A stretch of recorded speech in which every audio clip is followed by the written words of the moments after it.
खुलुमबाय बेयो बड'लेण्ड इंखं टेलिभिजन दिनैनि रादाबखौ फरायदों आं रिंकु बसुमतारिया दिनैनि गाहाय रादाबफोराव दं बिटिसि बिसायख'थियाव मोन 30 नि बांसिन एडिशनेल फर्स बाहायगोन बिपिएफआ बिटिसि बिसायख'थिनि इस्ताहार बेखेवबाय आसाम सोरखारा अरुणोदय बिथांखिखौ दिनै बेखेवबाय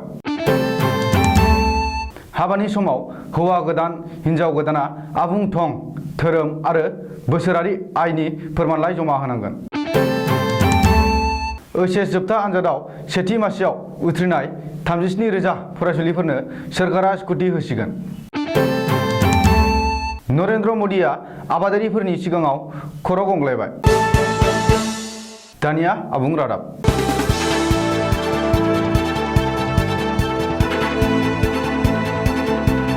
आसामनि डिजिपि भास्कर ज्योति महन्तआ दिनै क'क्राझाराव दावबायफैदों फैगौ 7 आरो 10 डिसेम्बर खालि मोननै खोन्दोआव खुंजानो गोनां बिटिसि बिसायख'थिखौ हिंसा हिंसि गैयै आरो गोजोनै खुंफुंनायनि नोजोर आरो थांखियै डिजिपि भास्कर ज्योति महन्तआ दिनै क'क्राझाराव दावबायफैदों आरो खौरां लाफैदों रिपर्टनि बादिब्ला डिजिपिआ दिनै क'क्राझाराव फैनानै बिटिसिनि खुंगिरि राकेश प्रसाद बिटिआरनि आइजिपि अनुराग अगरवाल आरो क'क्राझार जिल्ला बेंगिरि भास्कर फुकनमोनखौ लोगो हमफैयो आरो आथिखालनि थासारिनि बागै खौरां लायो डिजिपि भास्कर ज्योति महन्तआ खौरांगिरिफोरनि सिगाङाव फोरमायथिदों दि बिटिसि बिसायख'थिखौ गोजोन आरो हिंसा गैयै उदाङै खुंफुंनो थाखाय आसाम सोरखारा बिथोन होनाय बायदियै पुलिस बिफाना जिर' टलारेन्सनिफ्राय खामानि मावगासिनो दं बिटिसि बिसायख'थिनि समाव मोन 30 निबो बांसिन एडिशनेल फर्स बाहायगोन बिसायख'थिनि समाव दुंहाव थासारि सोमजिहोग्रा आरो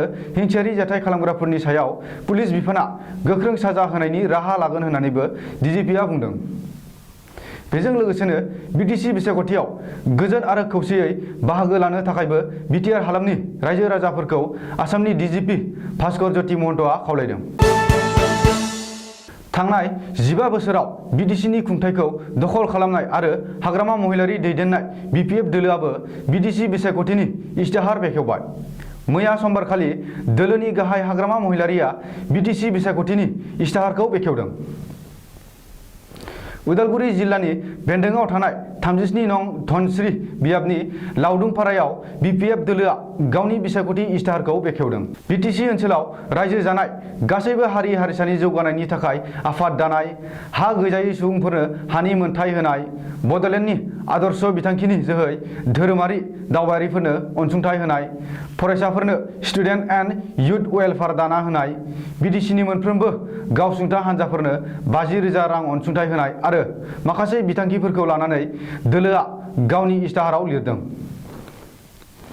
बबेखानि मैयासो फोसावजानाय बिपिएफ दोलोनि बिसायख'थि इस्ताहाराव मख'नाय बायदियैनो बड'लेण्ड ओनसोलनि रायजो राजाफोरा मुलाम्फा मोनगोन होननानै हाग्रामा महिलारिया खौरांगिरिफोरनि सिगाङाव बुंदों आरो बिटिसिआव फिन सोरखार खुंनो हायोब्ला बेफोर गासैखौबो मावफुंगोन होननानै रादाय होदों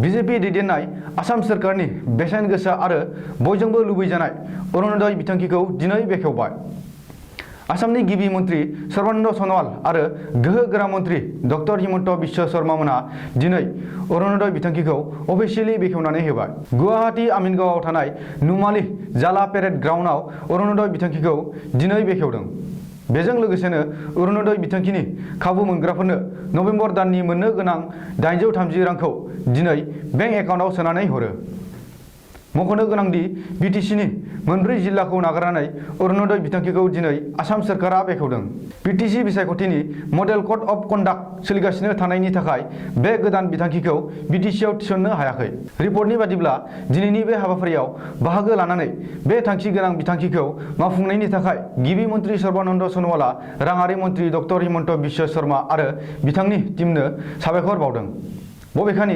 अरुणोदय बिथांखिया राङारि अनसुंथाइ होनायल' नङा रायजो राजाफोरनो गुबुन गुबुन खाबुफोर होनायबो फुड सिकिउरिटियाबो अरुणोदयनिनो मोनसे बाहागो होननानै गिबि मन्त्रिया बुंदों मख'नो गोनांदि अरुणोदय बिथांखिनि बोसोरारि बाजेटआ जादों 2,800 कौटि रां लाइमोन सेंग्रा सिख्लाफोरा जुलि लालायनायनि बेलायाव गोदान आयेन बानायनो आसाम सोरखारा थाम-थिम खालामदों आरो सावरायदों जुलि लायोब्ला हौवा गोदान आरो हिन्जाव गोदान सानैबो गावबा गावनि आबुं थं धोरोम आरो बोसोरनि आयेननि फोरमानलाइ जमा होनांगोन। मख'नो गोनांदि आसामावबो लाभ जेहाद आरो फान्दायनानै जुलि लानायखौ होबथानायनि थांखियै बे गोदान आयेनखौ लाबोनो सिगांदों आसाम सोरखारा। मिथिनो मोननाय बादिब्ला आसाम सोरखारा बे आयेननि द्राफ्टबो थियारि बानायबाय। जुलि लानायनि गोदान आयेना आसामाव उत्तर प्रदेश आरो मध्य प्रदेशनि बायदि जानाय नङा। बबेखानि आसामनि लाइमोन सिख्लाफोरखौ रैखाथि होनायनि बागै बे आयेनखौ लाबोनो थांखि लादों होननानै फोसावदों आसामनि गोहोगोरा मन्त्रि डक्टर हिमन्त बिश्व शर्माया। गासैबो धोरोमारिफोरानो बे आयेननि सिङाव थागोन। लाइमोन सिख्लाफोरखौ दुथांफोरा फान्दायनानै जुलि लानायनि थाखाय बे राहाखौ लानाय जादों। बे आयेननि जोहै धोरोमखौल' नायनाय नङा, हौवा गोदाननि बोसोरारि आयखौबो नायनाय जागोन। नखरनि गासैबो सोद्रोमाफोरनि आबुं थंखौबो फोरमायनांगोन। हौवा गोदान आरो हिन्जाव गोदान सानैबो मख'नाय फोरमानलाइफोरखौ आरो थंखौ होनांगोन। बबेखानि नंखाय फोरमानलाइ होनानै एबा थगायनानै जुलि खालामोब्ला आयेननि राहा लागोन होननानैबो मन्त्रि हिमन्त बिश्व शर्माया फोरमायदों।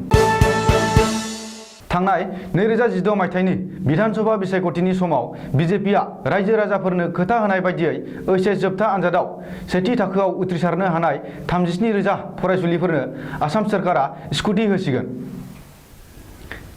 आसामनि राङारि, सावस्रि, सोलोंथाय आरो पिडब्लिउडि मन्त्रि डक्टर हिमन्त बिश्व शर्माया खौरांगिरि मेलाव बे बाथ्राखौ फोसावदों। खौरांगिरि मेलाव मन्त्रि हिमन्त बिश्व शर्माया फोरमायदों दि देग्लाय ओइचएस जोबथा आनजादाव सेथि थाखोआव उथ्रिसारनाय 22,000 फरायसुलिफोरनो सोलिफु डिसेम्बर दानावनो स्कुटि होगोन। बेबादिनो थांनाय 2018 आरो 2019 मायथाइयाव सेथि थाखोआव उथ्रिसारनाय फरायसुलिफोरनोबो फैगौ जानुवारि आरो फेब्रुवारि दाननि गेजेरावनो गंफा स्कुटि होगोन होननानै हिमन्त बिश्व शर्माया फोरमायदों। मख'नो गोनांदि देग्लायनि ओइचएस जोबथा आनजादाव सेथि थाखोआव उथ्रिनाय फरायसुलिफोरनो स्कुटि होगोन होननानै आसाम सोरखारा फोसावनायनि उनावनो सिगांनि मोननै बोसोराव सेथि थाखोआव उथ्रिनाय फरायसुलिफोरा खुद्रिखांदोंमोन। जायनि जुनै थांनाय बोसोरथामनि गेजेराव सेथि थाखोआव उथ्रिनाय फरायसुलिफोरनो स्कुटि होनायनि थांखिखौ आसाम सोरखारा लानो गोनां जादों। जोबनायाव आबादारिफोरनि सोमावसारनायाव खर' गंग्लायबाय गाहाय मन्त्रि नरेन्द्र मदिआ। मिरु सोरखारनि गोबांसा मावख'गिरिफोरा आबादारिफोरनि सोमावसारनायाव थांनानै सावरायहैबाय। नरेन्द्र मदि मन्त्रि सभानि गोबांसा मन्त्रिफोरा आबादारिफोरजों दिनै बेलासियाव सावरायगोन। नाथाय सोरखारजों सावरायनायनि सिगां सोरखारनि हाबाफारिखौ आबादारिफोरा दुखु मोननाय फोरमायदों। रिपर्टनि बायदिब्ला मिरु सोरखारा आबादारिफोरनि सायाव गोदान आयेन लाबोनायखौ हेंथा खालामनानै मोन 500निबो बांसिन आबादारि आफादफोरा थांनाय सानबा सिगांनिफ्रायनो गोख्रों सोमावसारबोगासिनो दं। नाथाय मिरु सोरखारा मोन 32 आबादारि आफादफोरखौल' सावरायनो लिंहरनायाव दुखु मोननाय फोरमायदों सोमावसारग्रा आबादारिफोरा। मख'नो गोनांदि मिरु सोरखारा आबादनि सायाव मोनथाम आयेन लाबोनायनि हेंथायै हादरनि रोजा आबादारिफोरा दिल्ली, पान्जाब, हारियाना राजा लामायाव ओंखारबोना गोख्रों सोमावसारदों आरो आबादारिफोरनि हेंथा एबा प्रसक बिद्रह होननानै फोसावदों। मख'नो गोनांदि आबादारिफोरनि बे सोमावसारनायखौ मिरु सोरखारा पुलिस मिलिटारिनि जोहै होबथानो नाजादोंमोन, रोजा आबादारिफोरनि सायाव गाग्लोबदोंमोन। नाथाय आबादारिफोरनि बे सोमावसारनायाव नरेन्द्र मदि सोरखारा खर' गंग्लायनो गोनां जायो आरो आबादारिफोरजों सावरायनो थियारि जायो। आबादारिफोरनि बे सोमावसारनाया बबे लामाजों थांगोन बेयो दिनै बेलासियाव सावरायनायनि उनावसो रोखा जागोन। दिनैनि रादाबा एसेनोसै। गोजोन्थों।